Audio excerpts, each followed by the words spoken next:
Alright, so now I'm actually gonna run the game. The first video was just explaining a few things from the game. Sorry if it clips out unexpectedly.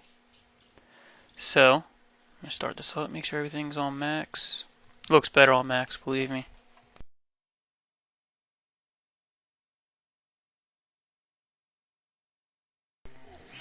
Let me just, cutscene done by Sean, it's pretty cool. I'm gonna skip it just because I'm fairly familiar with the storyline. If you do want to skip it, all you have to do is press the default button for Fire 1 or whatever you set it to. In my case, it was Z. I'm gonna move this pointer. Well, you do need the pointer for this part. If you're not sure about the controls, just go to Configuration and Credits. These are the default controls for the keyboard. The controller, not so much, because like I mentioned before, everybody's probably going to have different controller presets. And if you wish to exit to the desktop, just hit exit the desktop right there. So, without further ado, here we go. I'm just going to go over the controls real quick. If anytime you're playing you need a pause, just hit P, and this will pause it. If you want to start over, just go exit game to the main menu. If you want to exit completely, just go to exit game to desktop. In this case, I'm going to show that again. Awesome skills right here. Hit resume. A few of the quick controls, default controls for the keyboard are arrow keys, left and right. Hold down the arrow key to crawl. Don't just tap it because he'll jump right back up. If you wish to sprint, hit either left or right twice or a double tap. You gotta be pretty quick at it. Actually, pretty not quick at all. I never knew about that. You don't even have to be that quick for double tap. That's how easy it is. If you wish to jump, hit spacebar. Double jump, hit spacebar again while you're in the air. The timing doesn't really matter. You can time it whenever. To shoot your projectile, Z. To melee attack, it's going to be X. As you see right there, while you're on the ground, or standing up at least, it's going to be a basic elbow thrust. While you're crouching, you can't melee attack, so don't try it. That also goes with shooting. Don't try shooting on the ground. And if you wish to do melee attacks in air, there's actually two different versions of it. There's one when it's the elbow thrust in the air. And in order to do that, you just need to point at which direction you wish to use the air attack, whether it's to the left or to the right. And if you wish to do an air stomp bounce, you all you have to do is, while you're in the air, hit the melee button as well, or in this case, like I said before, it would be X, the default button for it, and hit down. This also works for both views. And if you wish to go to hyper mode, right here on the top left, where there's a hyper mode meter, you have to wait until that's full. In order for that to be full, you just have to keep sprinting throughout the level. And if you wish to start it, all you have to do is tap C, and as you see, he'll go into hyper mode. He runs pretty fast.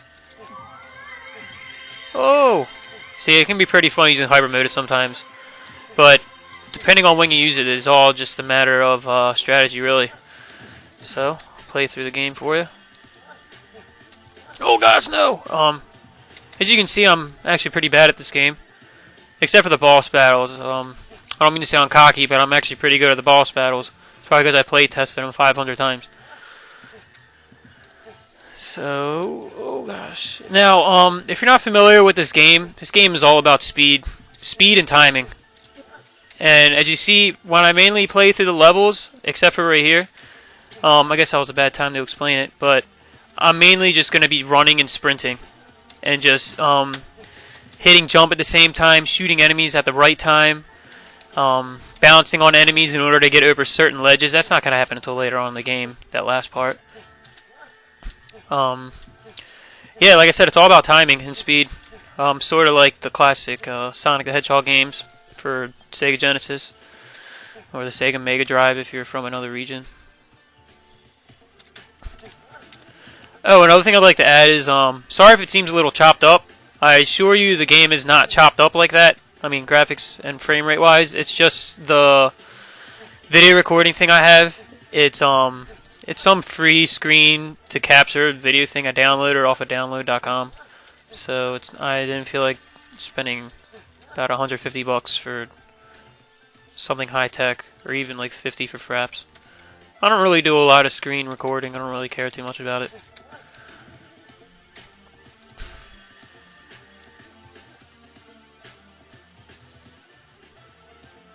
pretty funny because I was saying this game's all about speed yet I'm still at like the first part of the first level. Like I said, I'm pretty bad at navigating. I'd probably be a lot better if I used the controller, but like I said, I downloaded the wrong updates or wrong drivers. Now that was actually a pretty good example of what I meant by timing. See, when I bounced off of the frog, I also had to shoot the bee. If I did that at an incorrect time, or if I did it like too fast or too early, the bullet would have missed the bee, and the bee would have ended up attacking me.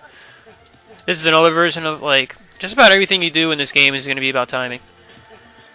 See right there, I completely missed the first bee, so the bee's going to end up chasing me. That's the end of the first part of the level. Nice little cutscene here.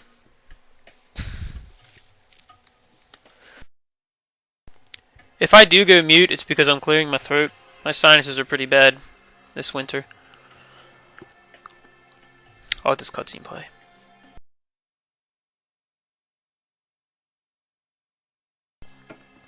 So Lionel goes into the final shrine of the first part of the level, which teleports him on to the second part of the first level. As you see here. Now, for each second level of every level, so level 1.5, level 2.5, and level 3.5, there's going to be a secret.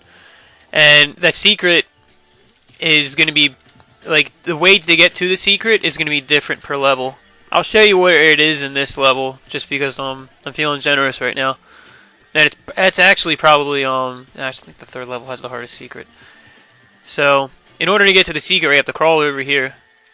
And I'm not sure if you can tell, but right here in the wall, the texture's a little weird looking.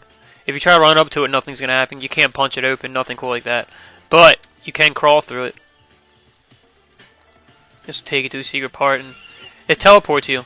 I'm actually glad it did that, because the teleport is not always going to teleport you to somewhere you want. Right there, for example, it teleported me to a farther part in the game, but it teleported me right next to the enemies. That's how all the teleports are going to work. Sometimes it'll teleport you like right before the boss, or sometimes it'll teleport you to the beginning of the part of the level. Sometimes it'll teleport you to the middle, sometimes it'll teleport you next to enemies. For the most part, it's going to teleport you to a good spot, so just finding it alone is going to give you more points and further advancement in the level.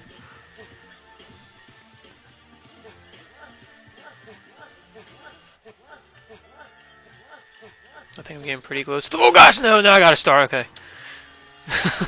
Sorry, I get a little excited when things happen when I play these kind of games.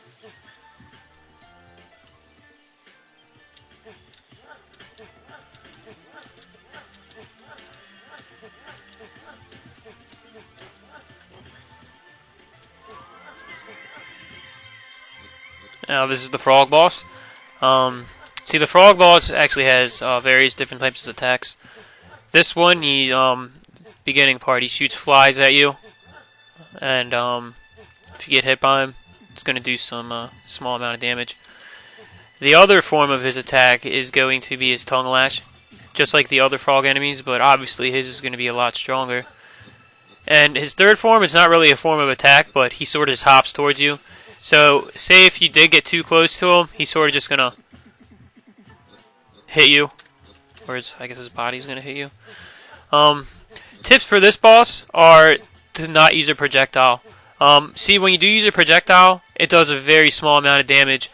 And whenever you do damage the boss in these games, you have to wait until they stop blinking in order for you to attack them again. So I can't just sit here and keep shooting him over and over again. If that were the case, this game would be a lot easier. Probably not as fun.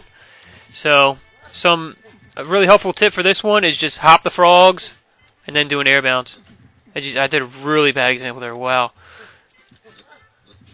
Wow, okay. Alright, now alright, now this is the real deal.